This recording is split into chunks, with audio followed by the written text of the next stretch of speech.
आप एक नया बिजनेस शुरू करना चाहते हो लेकिन कंफ्यूजन है कि आप एलएलपी बनाएं या प्राइवेट लिमिटेड कंपनी।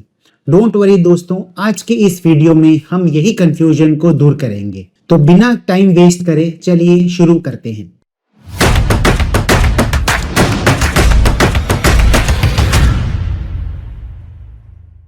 तो दोस्तों, सबसे पहले बात करते हैं कि इस कंफ्यूजन की जो हर नए एंटरप्रेन्योर के दिमाग में होती है। इमेजिन करो, आप और आपके दोस्त राहुल एक टेक स्टार्टअप शुरू करना चाहते हैं। राहुल कहता है कि एलएलपी बेस्ट है क्योंकि कंप्लायंस सिंपल होती है, लेकिन आपको लगता है कि प्राइवेट लिमिटेड कंपनी बेटर होगी इन्वेस्टर अट्रैक्ट करने के लिए।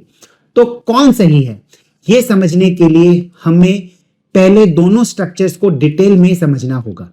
सबसे पहले बात करते हैं एलएलपी की, यानी लिमिटेड लायबिलिटी पार्टनरशिप।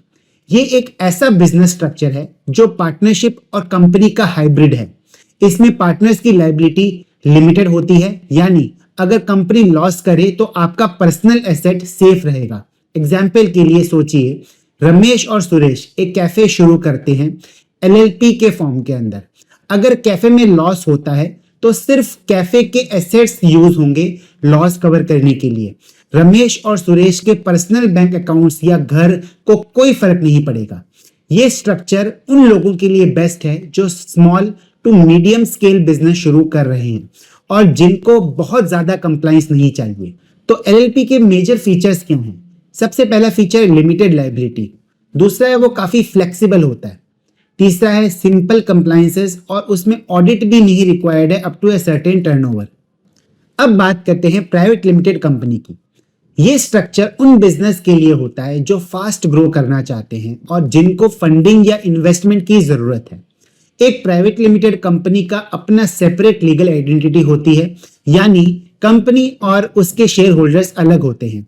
एग्जाम्पल्स के लिए फ्लिपकार्ट का सोचिए। जब फ्लिपकार्ट शुरू हुआ था तब उन्होंने प्राइवेट लिमिटेड कंपनी का स्ट्रक्चर चूज किया क्योंकि उन्हें वेंचर कैपिटल फंडिंग अट्रैक्ट करनी थी। इन्वेस्टर्स को एलएलपी के मुकाबले प्राइवेट लिमिटेड कंपनी में इन्वेस्ट करना ज्यादा सेफ लगता है।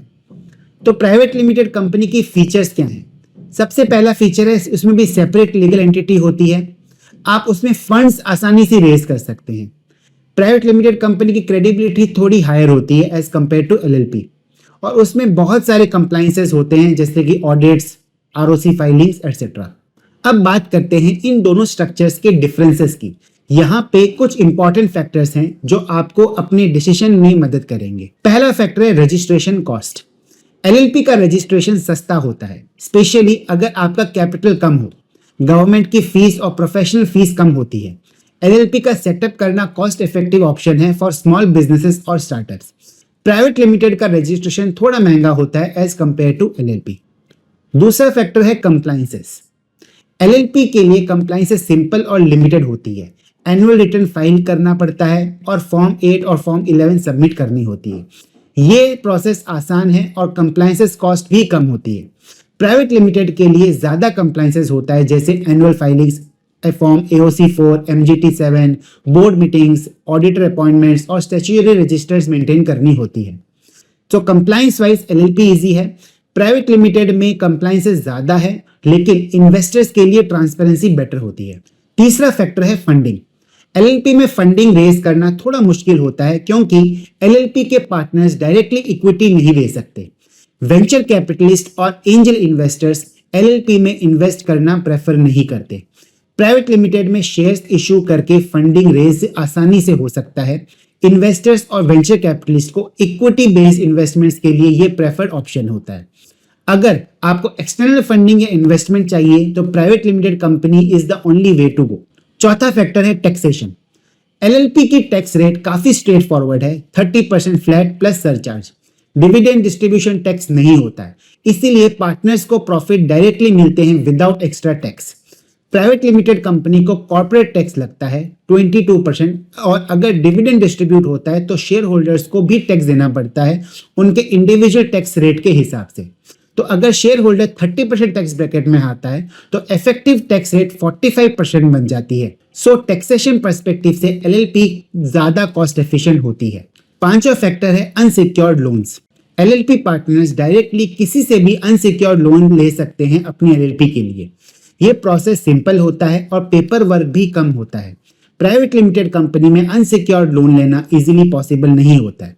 सिर्फ डायरेक्टर्स और उनके रिलेटिव से ही लोन लिया जा सकता है और लीगल फॉर्मेलिटीज और कंप्लायंसेस ज्यादा होती हैं। कंपनी को शेयर होल्डर्स और बोर्ड की अप्रूवल भी चाहिए होती है। सिक्स्थ फैक्टर है ऑडिट।